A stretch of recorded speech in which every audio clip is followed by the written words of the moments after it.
બોટાદમાં દેહ વ્યાપારનો રેકેટનો પર્દાફાશ। ગઢડા રોડ પર રેડમાં 2 મહિલાને છોડાવાઈ, 4 આરોપી ઝડપાયા। 45,200 નો મુદ્દામાલ જપ્ત કરાયો। બોટાદ પોલીસે ગઢડા રોડ પર આવેલા એક ભાડાના મકાનમાં ચાલતા અનૈતિક દેહ વ્યાપારના રેકેટનો પર્દાફાશ કર્યો છે। બાતમીના આધારે કરવામાં આવેલી રેડમાં પોલીસે 2 મહિલાને મુક્ત કરાવી છે અને 4 આરોપીની ધરપકડ કરી છે। પકડાયેલા આરોપીઓમાં ઢાકડિયા ગામના અનિલભાઈ રૂપાભાઈ પરમાર, રંગપર ગામના મનસુખભાઈ ઉર્ફે મુન્નાભાઈ કુકડિયા, કુંડલી ગામના વિનોદભાઈ રામજીભાઈ તલસાણિયા અને બોટાદના ઇમરાનભાઈ હારૂનભાઈ ચુડાસમાનો સમાવેશ થાય છે।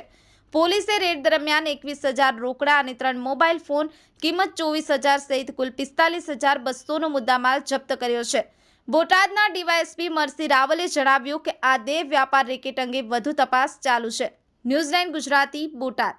જે બોટાદ ટાઉન પોલીસ સ્ટેશનમાં ગઈકાલે જે આરોપીઓ છે તેમના દ્વારા અનૈતિક વ્યાપાર કરવા માટે ભોગ બનનાર મહિલાઓને ભાડાના મકાનમાં રાખી અને આ પ્રકારના ગેરકાયદેસર પ્રવૃત્તિ કરવામાં આવતી હોય તેવી હકીકત સામે આવી હતી। આથી બોટાદ ટાઉન પોલીસ સ્ટેશનની ટીમ આ જગ્યાએ જઈને રેડ કરતા કુલ 2 ભોગ બનનાર મહિલાઓને ત્યાંથી છુટકારો કરાવેલ છે તથા કુલ 4 આરોપીઓ છે તે 4 આરોપીઓની ધરપકડ કરી છે।